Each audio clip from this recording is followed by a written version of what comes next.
Hey, thanks for joining me. I was out rescuing comics from a bin in a local hobby shop, and I ran across this Youngblood strikefile number 6. Um, Normally, I wouldn't have given too much of a shit, but this cover grabbed me. Chris Sprouse is such a great artist, and this is before he starts doing Tom Strong. And I remember seeing Chris Sprouse's work before that, but I remember thinking it wasn't quite as good as I thought it was on Tom Strong. But this is as good as anything he's ever done. This is great. I remember this character being introduced in some issue of Youngblood. I can't remember. It was Team Youngblood, maybe. Masada, I think, is her name. She's Israeli, I think. She grows into be a big giant, as you could see on the cover. So she's stomping through the city, dudes running out of the way. Based on the cover alone, I pulled it out. It was $1. I tossed it in the pile of about 15 books I was kind of taken from the shop that day. I'm like, I want that. So I was super excited. And I pop it open. I'm like, oh, well, that's not Chris Sprouse. Fuck. At a glance. I'm like, oh, there's 2 stories. Oh, okay. One here, one here. Chris Sprouse. Okay. All right. So there must be 2 stories is what's going on. But for a minute, I'm like, oh, God damn it. They choose a great artist and then have a story on stupid Badrock with somebody. This guy, Sam Liu, L-I-U. I think it says in the back here, this is either his first or his second work for Extreme Studios, and he ends up going to do that, I think, at Cybrid series. But this is basically this part 2 of a story, the day after, where focusing on Badrock.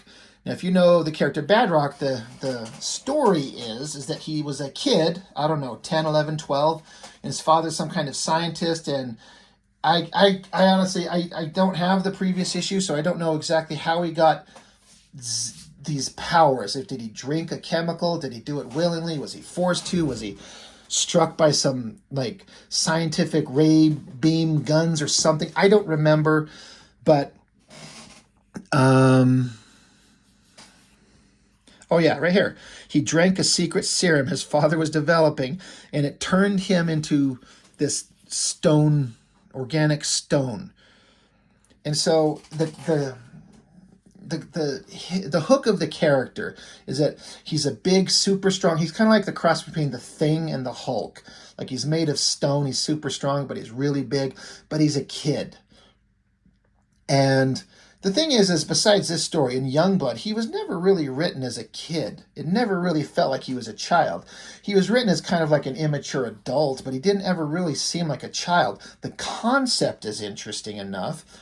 And I have some vague story ideas that I would write with him, but my stories that I come up with in my head are not good ones, because my concept with him, if you think about it, is if you're a child, for one, there's the mental toll it takes on you it basically ends up in Youngblood fighting in bloody, horrible combat.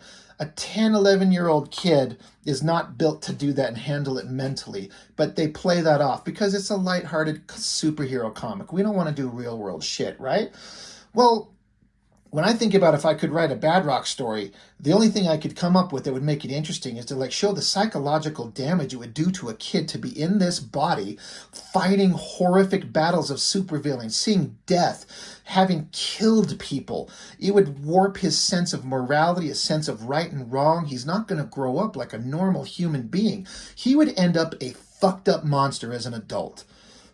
As a kid, he might think it's fun and games, but it should really fuck with him. That's the story I would write. And I also continue that train of thought of what happens when he hits puberty, so to speak, and he gets interested in girls, because that has come up plenty of times where he's like hanging around on covers with hot girls and they're like hitting on him, but his fucking dick must be the size of a fire hydrant. Like, there's nothing he can do with it. So he's got all this pent-up sexual frustration that he's going to unleash onto the world in the form of, like, violent outbursts. There's just so many weird things that you could write around this kid who becomes this giant monster, and he thinks it's fun to start. But how does he develop as a human being, his emotions, his heart and soul, and his emotional well-being to be a well-adjusted, person? when you're a kid sent into these horrible battles. Now, if you're thinking that's some of the stupidest version of Badrock you've ever heard of, then I get it, because I'm taking all the lighthearted fun out of it.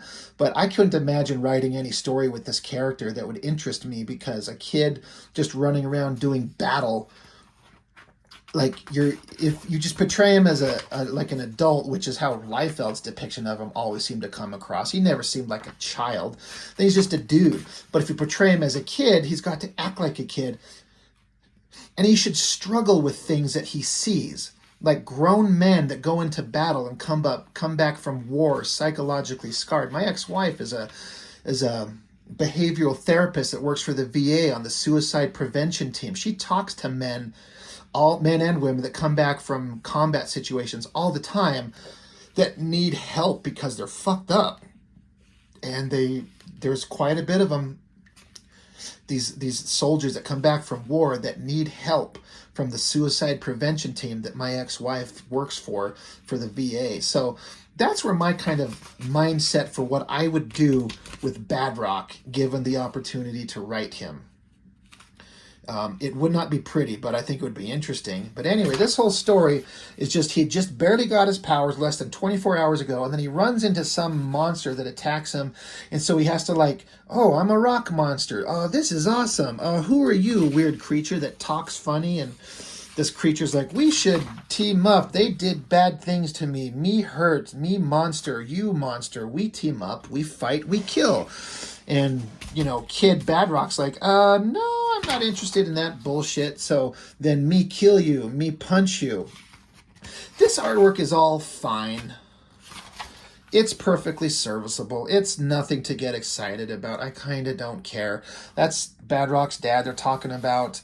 He's got this chemical in him. He turned into a monster. There's some of Youngblood. Oh, God, they're on the scene. What's going to happen?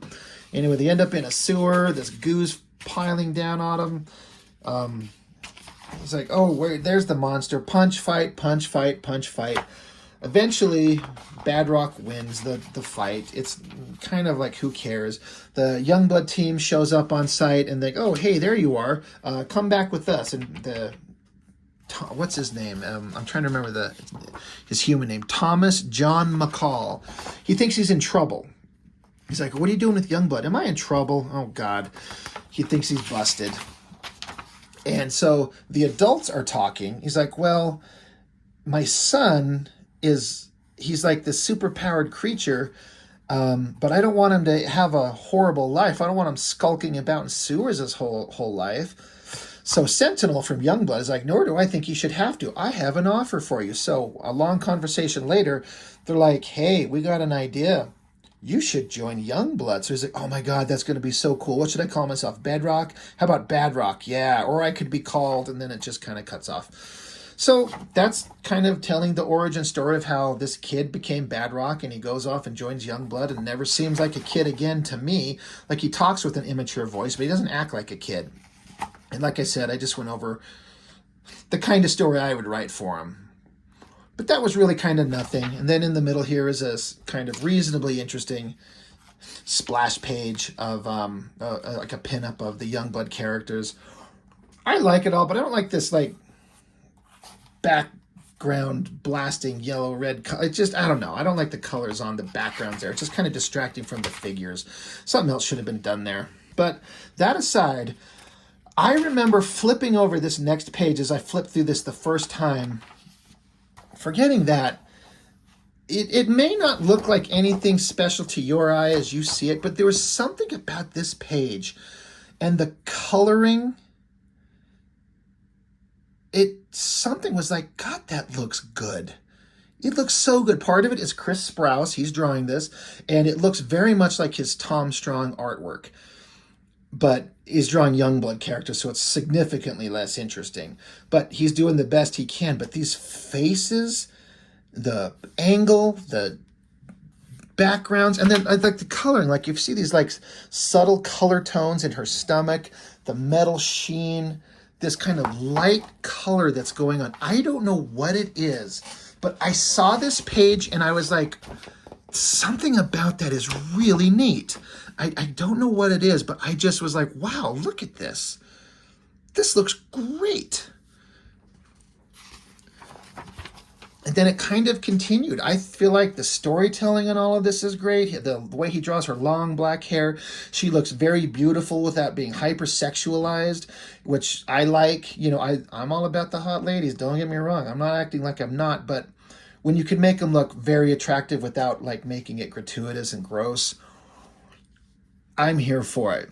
And Chris Sprouse is doing stuff that none of these other extreme artists can do. Draw a city scene with buildings in proper perspective. Draw background people in regular clothes. Draw like a cafeteria. Draw an apartment. Draw a phone and a table and a pack of matches and a cigarette ashtray. Draw a bed. Draw drapes.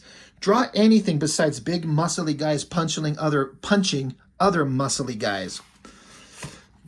Chris Sprouse, I don't know where he started from. I don't know what his history was, but man, when he jumped onto the scene, I didn't appreciate him at the time. I have to admit, I didn't quite get it. It was not until Tom Strong I picked it up. I was like, God, he's good. And then I went back and caught some of his earlier work. I'm like, oh, he's been good for a long time. There's a little bit of like a, you know, she's asleep in bed in her underwear and she's in a kind of a pose that doesn't look the way anybody sleeps that I've ever seen, but why not take the opportunity to draw kind of hot? But I love the faces. I'm not really concerned about the story. She's kind of caught in this situation where there's this person that she knows might be trying to assassinate this political leader, and it's kind of struggling with her cultural upbringing and her dealing with having a job to do, but her cultural upbringing of Israel and being Jewish and things like that. It's all fine.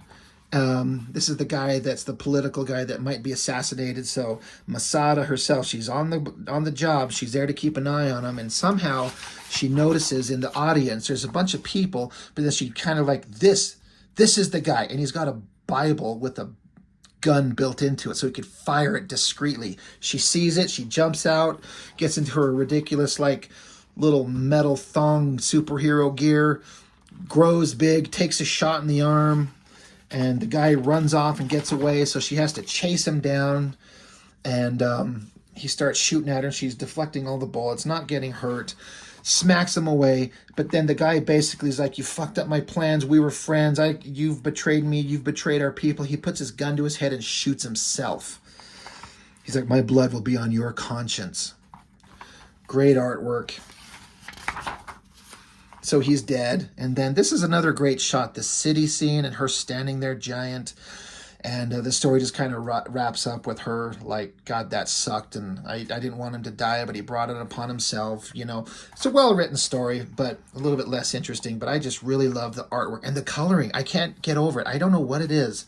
Something about this stuff just is different, and I like it. It's just, I don't know. Somebody did something right. And then you got Eric Stevenson here.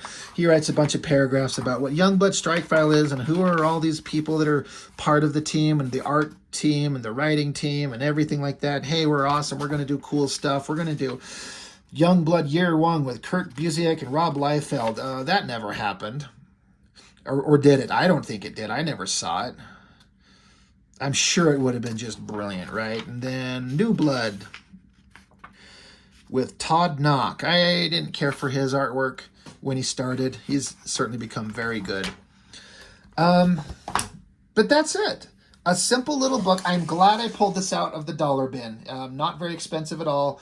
At least I got to read some of the origin of Bad Rock, which is super who cares. It's not that great. The artist is pretty good.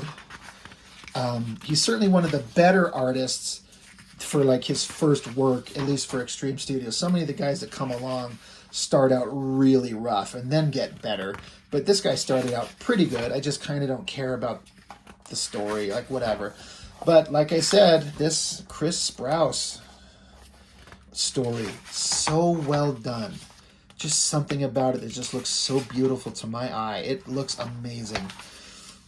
And I'm glad I found this. I'm glad this is new work to me. It's old. And when was this? 94. So I was still in 11th or 12th grade in high school when this came out. And I had no idea it existed. So I'm glad I found it and get to experience it. And it's like first time to me. I'm enjoying this now more. I'm enjoying this more now than I would have if I would have picked it up when it came out. I would not have understood and appreciated it that I do as a grown adult who draws my own books, and I understand what a good artist is. Anyway, that's it for that one. It was fun. I'm glad I found it. So thanks for joining me. I appreciate it very much, and see you next time.